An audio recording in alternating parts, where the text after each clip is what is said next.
నీటిని ఎక్కువగా మరిగిస్తే ఆవిరైపోతాయి, అలాగే భరిస్తున్నారు కదా అని ఎక్కువగా బాధ పెడితే బంధాలు తెగిపోతాయి. జీవితంలో ఎవ్వరికీ ఎక్కువగా దగ్గర అవద్దు. దగ్గరే బాధపడటం కన్నా మన హద్దుల్లో మనం ఉంటే చాలా మంచిది. ఈ రోజుల్లో మనిషికి సాటి మనిషిని చూడగానే మొదట కలిగేది అసూయ, ఆకర్షణ, అవసరం, అవకాశం, ఆ తరువాతే మానవత్వం, అభిమానం. ఆర్థిక పరిస్థితులు ఎలా ఉన్నా కూడా నీ ఆలోచనలు ఎప్పుడూ స్థిరంగా ఉండాలి. జీవితంలో ఓటమి ఎదురైనా చాలా మందికి తెలియని విషయం, వారు విజయానికి ఎంత దగ్గరికి వెళ్లి వెనుతిరిగారు అన్నది.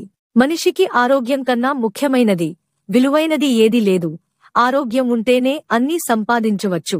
ఆలోచనల పరిణామమే మనిషి ఎలా ఆలోచిస్తే అలా తయారవుతారు. ప్రతిరోజు ఉదయం లేవగానే హృదయంపై ఈ రోజు నాది అని రాసి పాజిటివ్ గా అడుగు ముందుకు వెయ్యి.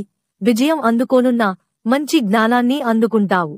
ఒక బంధాన్ని నాది అని మనస్ఫూర్తిగా స్వీకరించాక తరువాత ఎన్ని కష్టాలు వచ్చినా ఆ బంధాన్ని వదులుకోకూడదు. అది ప్రేమైన, స్నేహమైన సంతోషం అనేది 10,000 ఖర్చుపెట్టి 10 ఊళ్ళు తిరిగితే రాదు.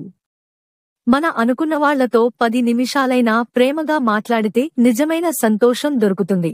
సంతోషం అనేది 10,000 ఖర్చుపెట్టి 10 ఊళ్ళు తిరిగితే రాదు. మన అనుకున్నవాళ్లతో 10 నిమిషాలైనా ప్రేమగా మాట్లాడితే నిజమైన సంతోషం దొరుకుతుంది. జీవితంలో ప్రతి బాధ ఒక గుణపాఠం అవుతుంది. ప్రతి గుణపాఠం నువ్వు మారేందుకు బంగారు బాట అవుతుంది. ఆకలి గొప్పదా, ఆలోచన గొప్పదా అంటే ఆకలి అవసరాన్ని చూపిస్తుంది, ఆలోచన బ్రతకడం నేర్పేస్తుంది. మనిషికి దూరం ఎంత అంటే నమ్మకం ఉంటే అణువంత, అదే లేకపోతే భూమికి ఆకాశానికి ఉన్నంత. పట్టుదలతో చేసే ప్రయత్నం విజయాన్ని ఇస్తుంది. ఒక్కరోజులో అయితే దేన్ని సాధించలేవు. మన జీవితంలో చేసే తప్పులన్నీ గమనించేది ఇద్దరు. ఒకరు ఆ పరమాత్మ, మరొకరు నీలోని అంతరాత్మ. చదువు ఉందని గర్వపడకు, చదువు లేదని బాధపడకు. చదువు ఉన్న లేకపోయినా సంస్కారం ఉంటే పైకొస్తావు. దేవుడికి పెట్టే దండం, ఆకలి అనేవారికి పెట్టే అన్నం, ఆపదలో ఉన్నవారికి చేసే సాయం ఊరికే పోవు, ఎప్పుడో ఒకప్పుడు తిరిగి నిన్ను ఆదుకోక మానదు. ధనాన్ని చూసి, అధికారాన్ని బట్టి వచ్చే గుర్తింపు కన్నా గుణాన్ని, ప్రవర్తనని బట్టి వచ్చే గుర్తింపు గొప్పది.